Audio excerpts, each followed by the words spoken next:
नमस्कार, सत्यहिंदी.com में आपका स्वागत है। एक नजर अब तक की सुर्खियों पर। एक और देश में कोरोना संक्रमण के मामले रफ्तार पकड़ते जा रहे हैं, वहीं दूसरी ओर वैक्सीन की कमी को लेकर केंद्र और राज्यों के बीच घमासान चल रहा है। महाराष्ट्र जो इस वायरस के संक्रमण से सबसे ज्यादा प्रभावित है, वहां के सबसे बड़े शहर मुंबई में वैक्सीन की कमी के कारण कोरोना टीकाकरण के 71 केंद्रों को बंद करना पड़ा है। बंद हो चुके कोरोना के 71 टीकाकरण केंद्रों में से एक बीकेसी का केंद्र भी शामिल है। इस केंद्र के बंद होने पर स्थानीय लोग यहां पहुंचे और प्रदर्शन किया है। कोरोना संक्रमण के बढ़ते मामलों को देखते हुए दिल्ली के मुख्यमंत्री अरविंद केजरीवाल ने शुक्रवार शाम को बड़ा ऐलान किया है। केजरीवाल ने कहा है कि दिल्ली में सभी स्कूल, सरकारी और प्राइवेट सभी क्लासेस के लिए अगले आदेश तक बंद किए जा रहे हैं। इससे पहले केजरीवाल सरकार ने 30 अप्रैल तक के लिए नाइट कर्फ्यू लगाने का ऐलान किया था। देश भर से आ रही कोरोना वैक्सीन की कमी की खबरों को लेकर केंद्रीय गृह मंत्री अमित शाह ने कहा है कि कोरोना वैक्सीन की कमी नहीं पड़ी है। कोलकाता में प्रेस कॉन्फ्रेंस के दौरान उन्होंने कहा, यह कहना कि वैक्सीन कम पड़ रही है सही नहीं है। सभी राज्यों को जरूरत के हिसाब से वैक्सीन उपलब्ध कराई गई है। वहीं रैलियों में भीड़ जुटने को लेकर शाह ने कहा कि चुनावी प्रचार नियमों को ध्यान में रखते हुए किया जा रहा है और कहां चुनाव होगा कहां नहीं, इसका फैसला करना चुनाव आयोग का काम है। देश में कोरोना वैक्सीन की कमी को लेकर कांग्रेस नेता राहुल गांधी ने प्रधानमंत्री नरेंद्र मोदी को चिट्ठी लिखकर वैक्सीन के निर्यात पर रोक लगाने की मांग की है। इसके साथ ही राहुल ने कहा है कि भारत में अन्य टीकों को मान्यता देने की कार्यवाही तेज की जाए। टीकाकरण अभियान के तहत हर उस इंसान को टीका लगवाने की अनुमति दी जाए जिसे टीका लगवाने की जरूरत है। इसके अलावा जो लोग आर्थिक रूप से कमजोर हैं, उनको महामारी की दूसरी लहर में सहायता देने के लिए कोई योजना भी बनाई जाए। कोरोना का कहर लगातार बढ़ता जा रहा है और इसकी चपेट में अब हेल्थ केयर वर्कर्स भी आ रहे हैं। दिल्ली एम्स के 35 डॉक्टर कोरोना पॉजिटिव पाए गए हैं। दिल्ली में कोरोना संक्रमण के बढ़ते मामलों के बीच डॉक्टर्स के भी पॉजिटिव होने से इलाज की व्यवस्था पर खराब असर पड़ सकता है। शुक्रवार को ही खबर आई थी कि दिल्ली के सर गंगाराम अस्पताल के 37 डॉक्टर कोरोना पॉजिटिव पाए गए हैं। बढ़ते कोरोना संक्रमण के बीच महाराष्ट्र, दिल्ली, पंजाब जैसे राज्यों के बाद अब कर्नाटक की राजधानी बेंगलुरु सहित कम से कम 7 शहरों में रात की कर्फ्यू लगाने की घोषणा की गई है। कर्फ्यू रात के 10 बजे से सुबह के 5 बजे तक लागू होगा। ये आदेश कल यानी शनिवार से 20 अप्रैल तक लागू रहेगा। वहीं उत्तर प्रदेश में लखनऊ, वाराणसी, कानपुर और प्रयागराज के बाद 5 और शहरों में नाइट कर्फ्यू लगाने का ऐलान किया गया है।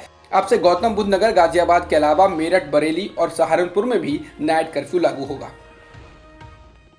असम में चुनाव के नतीजों से पहले ही कांग्रेस गठबंधन ने अपने विधायकों को टूटने से बचाने के लिए कवायद शुरू कर दी है। इसके लिए कांग्रेस गठबंधन के उम्मीदवारों को जयपुर के रिजॉर्ट लाया गया है ताकि बीजेपी उन्हें नतीजों के पहले या बाद में अपने पाले में करने की कोशिश में कामयाब ना हो पाए। सूत्रों का कहना है कि कम से कम 22 उम्मीदवारों को जयपुर के एक रिजॉर्ट में सुरक्षित पहुंचाया गया है। बता दें, ऐसा कई बार हो चुका है जब कांग्रेस के विधायक नतीजों के बाद बीजेपी में टूटकर चले जाते हैं। और असम में तो कांग्रेस गठबंधन में शामिल बोडो पीपुल्स फ्रंट का एक उम्मीदवार तो मतदान के पहले ही बीजेपी में शामिल हो चुका है। असम में 3 चरणों में चुनाव संपन्न हुआ है और 2 मई को नतीजे आने हैं। पश्चिम बंगाल की मुख्यमंत्री ममता बनर्जी को चुनाव आयोग ने दूसरा नोटिस भेज दिया है। ये नोटिस उन्हें केंद्रीय सुरक्षा बलों पर उनकी टिप्पणी के लिए भेजा गया है। पहला नोटिस उन्हें उनके अल्पसंख्यक वोट न बंटने देने वाले बयान के लिए 7 अप्रैल को भेजा गया था। ममता से 48 घंटे के अंदर नोटिस का जवाब देने के लिए कहा गया था। ताजा नोटिस में चुनाव आयोग ने ममता बनर्जी से कहा है कि वे केंद्रीय बलों के बारे में दिए गए बयान को लेकर स्पष्टीकरण दें। चुनाव आयोग ने कहा कि ममता ने 28 मार्च को कहा था कि आपने केंद्रीय पुलिस को इतनी ताकत क्यों दी हुई है कि वे महिलाओं को वोट नहीं डालने दे रहे हैं और उन्हें धमका रहे हैं। मैंने ऐसा ही 2019 और 2016 में भी होते हुए देखा था। हालांकि ममता ने यह भी कहा था कि वे केंद्रीय बलों का सम्मान करती हैं, लेकिन दिल्ली के निर्देश पर वे काम कर रहे हैं। वे लोग मतदान से एक दिन पहले गांव में लोगों पर अत्याचार कर रहे हैं और केंद्रीय बलों में शामिल कुछ जवान तो महिलाओं का उत्पीड़न भी कर रहे हैं। वो लोगों से बीजेपी को वोट देने के लिए कह रहे हैं।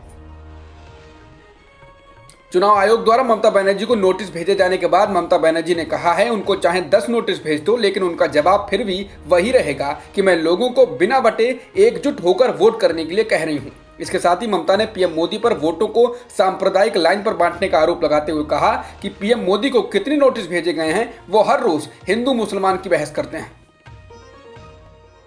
ममता के पुराने साथी और नंदीग्राम में उनके खिलाफ बीजेपी की टिकट पर ताल ठोक रहे शुभेंदु अधिकारी को भी उनके सांप्रदायिक बयानों के लिए चुनाव आयोग ने गुरुवार शाम को नोटिस जारी किया है। आयोग ने कहा है कि उसे सीपीआई-एमएल की नेता कविता कृष्णन की शिकायत मिली है, जिसमें उन्होंने अधिकारी पर 29 मार्च को नंदीग्राम में हेट स्पीच देने का आरोप लगाया है। उन्होंने अधिकारी द्वारा ममता को बेगम कहे जाने और इस इलाके को मिनी पाकिस्तान बनाने की बात कहे जाने का आरोप लगाया था। अधिकारी से 24 घंटे के भीतर जवाब देने के लिए कहा गया है।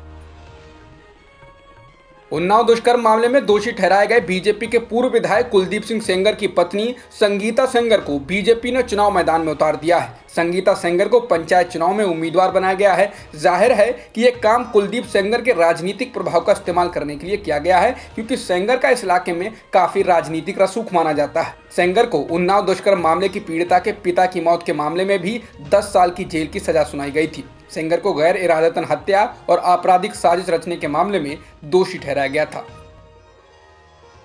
मुंबई पुलिस के निलंबित अधिकारी सचिन वाजे की न्यायिक हिरासत को एक बार फिर बढ़ा दिया गया है। बता दें, मुकेश अंबानी के घर के बाहर जिलेटिन छड़ों से भरी एक स्कॉर्पियो कार मिलने के मामले में वाजे को हिरासत में लिया गया। वाजे पर कार के मालिक मनसुख हिरेन की हत्या में शामिल होने का भी आरोप है। ब्रिटेन की महारानी एलिजाबेथ द्वितीय के पति प्रिंस फिलिप की 99 साल की उम्र में मौत हो गई है। प्रिंस फिलिप को हाल ही में अस्पताल में भर्ती कराया गया था, जहां से हार्ट इन्फेक्शन का इलाज कराने के बाद वो घर लौटे थे। अब तक की खबरों में इतना ही। बाकी खबरों के लिए बने रहिए सत्यहिंदी.com के साथ।